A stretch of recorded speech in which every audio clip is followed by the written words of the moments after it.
What's up guys, and welcome back to the channel. Today I'm going to be walking you through how to change my front differential, rear differential, and transfer case fluid on my 07 Nissan Xterra.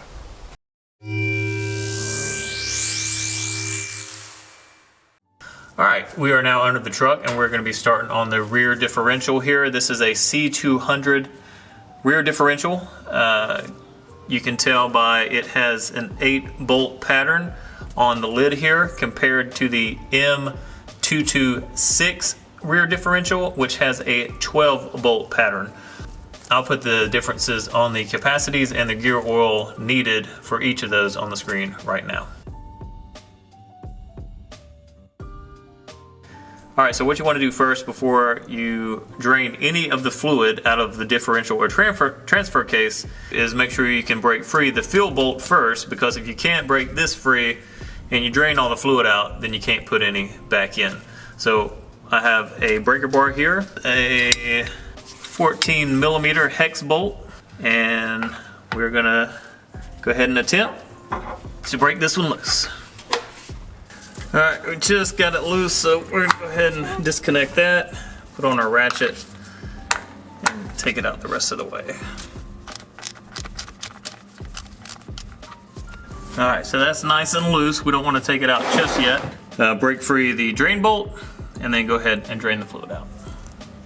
Alright, for this bottom drain bolt, we're going to be using a 10mm hex.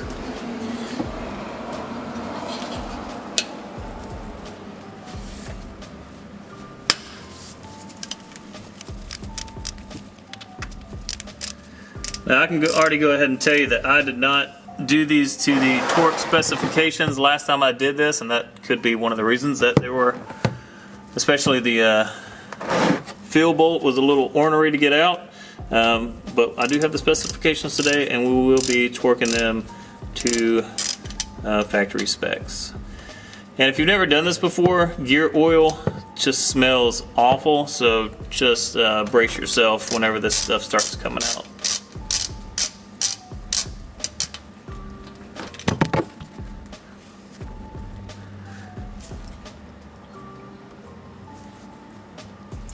Also, just a quick tip, today in North Carolina it was about 50 degrees this morning, so in order for this to flow more smoothly, I did go ahead and take it around the block a few times to warm up the gear oil so it's not coming out like molasses.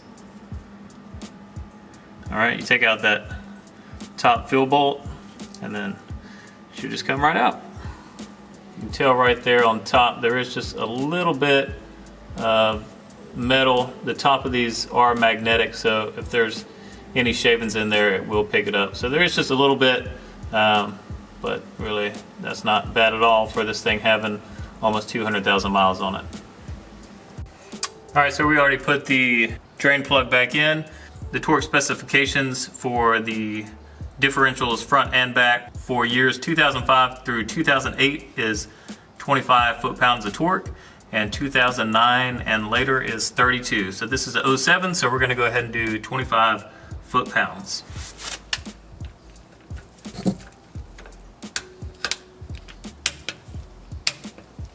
Alright, so we're going to be using Lucas synthetic gear oil 75W90 for the rear differential. So if you look in the owner's manual, and this should be the same all the way from 2005 to 2014 for these, it says accept models with 6-speed manual transmissions or 4-wheel drive off-road editions. So the off-road, if you know, is a trim of the Xterra, and I believe the 6-speed manual transmissions and the off-road came with the M226 differential, which is the 12-bolt differential, rear differential. So since mine is not a 6-speed manual or the off-road trim, mine will take 75W90 gear oil. This is not a product placement, this is just something that I've used in the past and I've had really good results with it. So we're actually going to be using Lucas gear oil in the rear and in the front differential. I also like picking these up at Walmart. They're like $5 a piece. And me personally, I don't like running different gear oils through the same pump. So I just buy basically a pump for each type of gear oil that I'm going to be using. They're $5 each, super cheap. so if you just got to throw them away, not a big deal. So we're going to go ahead and put this into our container and go ahead and start pumping into the rear differential.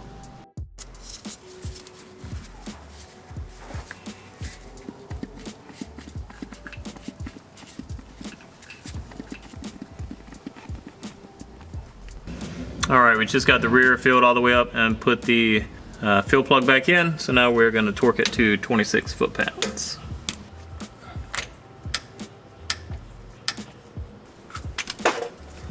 Okay.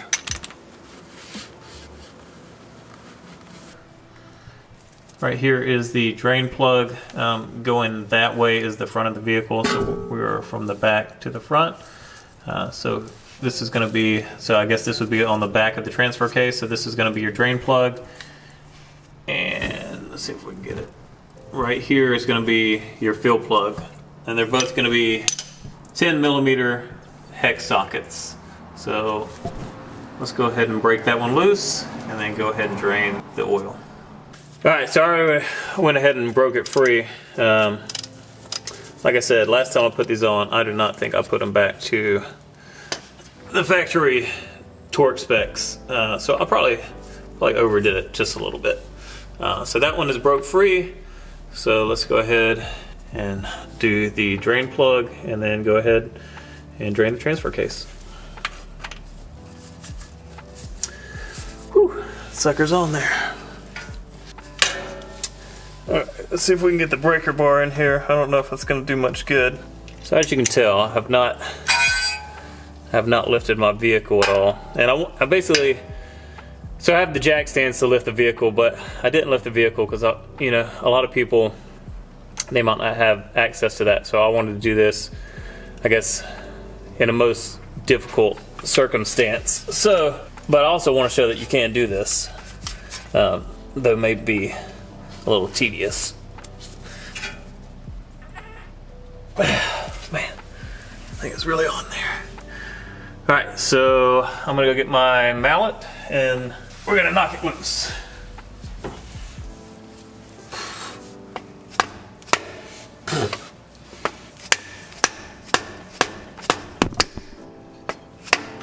There we go. If you don't have one of these mallets, I forget what they call it. It's like some medieval name.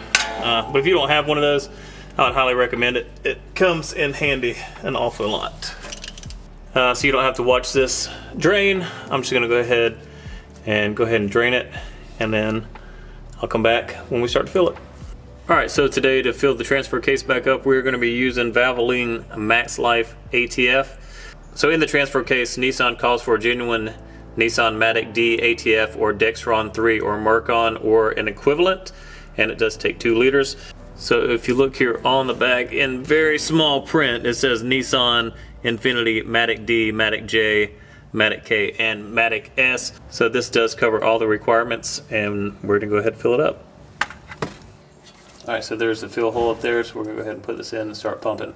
Now I will say, to use these pumps, you better have pretty strong upper arms, because being in this position under here and pumping this in, you will fatigue very quickly. One of the things I will say, I wish I would have caught the ATF coming out of the transfer case, because it was a very clear red and it almost looked like it was brand new ATF. And I think the last time that I had changed all these is probably 40 to 50,000 miles ago. So needless to say, it's held up very well. My torque wrench is actually too big to fit in here to get these to torque, but if you have the space where if you have this lifted and you're able to get your torque wrench in, it is 26 foot-pounds of torque for both of these transfer case bolts. Alright guys, we're in the front of the Xterra here, and this is the front differential. Right there, that drain plug that you see is the fill hole. And then if we go over here to the other side, on the driver's side of the front differential is the drain plug. So we're going to go on the other side, on the passenger side, to make sure we can loosen the fill hole. And we'll come and undo this one. And the same process as we did for the rear differential and the transfer case, we'll let it drain and put this back in and fill it back up. As you can see, these are pretty tight spaces up here, but it is doable. All right, so both the fill and drain hole are a 10mm hex.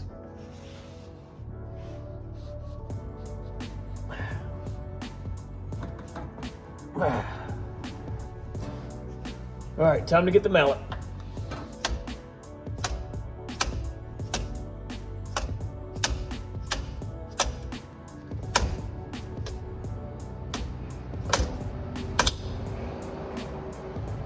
All right, and as you can see, it's not so easy to get these plugs out. So I'm gonna go try something else and I'll be back. All right, so I finally got it broken free. This is another good example of why you don't just do the drain plug before the fill plug. So as you can see, I have an adapter on an adapter to make it fit the 10mm, and this is my big breaker bar. And I was finally able to get it broken free without jacking up the vehicle. And again, probably another good reasons why you should torque these to spec if you're able to get your torque wrench in here. All right, so that one is loose. So now we're gonna go to the other side, undo the drain it, put it back, fill it, done. All right, so unfortunately, as you can see here, I did have to jack it up so I can try to get better leverage on, of course, the last bolt of this maintenance process. So we're gonna get back under there and see if we can break that drain plug free.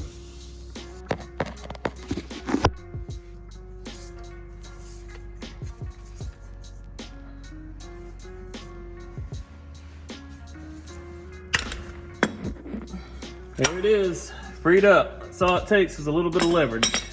So she's free. We're gonna go ahead and drain it. And I think this takes just under 1 liter. So after we drain this, we'll put the drain plug back in, get on the passenger side and fill it up. And also the front differential takes 80 W90 gear oil.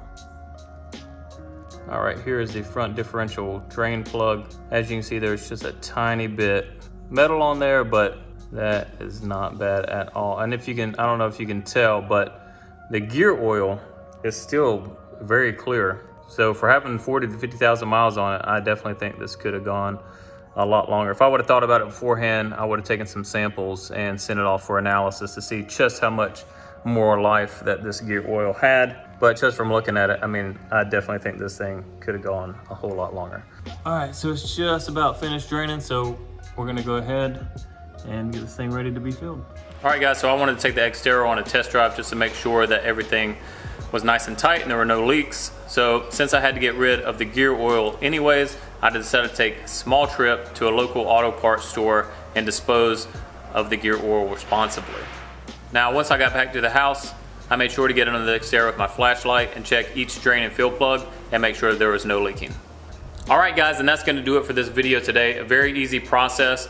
I would say the last time that I had this quoted at a Nissan dealership, they quoted me $375 and I just did it for less than 50 bucks. I would say the biggest issue today was probably clearance issues and then making sure that you had enough room in there to get leverage to break the bolts loose. Other than that, the process was very smooth. If you do have a lift or you're able to put it up on ramps, this process will probably be that much easier for you. But for the price to do it yourself, you just can't beat it. As far as what I used today, the capacities and specifications for the differentials and the transfer case, I'll leave all of those in the description box down below. So I'd like to hear from you if this is a project that you've done before or that you're gonna try to take on now seeing this video, or if you found that this video did help you complete this project, I'd like to hear from you in the comments down below. If you did find this video to be helpful, please give it a big like. Please share with your friends, also in any forums that you might be a part of. And if you haven't subscribed yet to the channel, go ahead and hit that subscribe button and that post notification so you don't miss any more maintenance videos to come.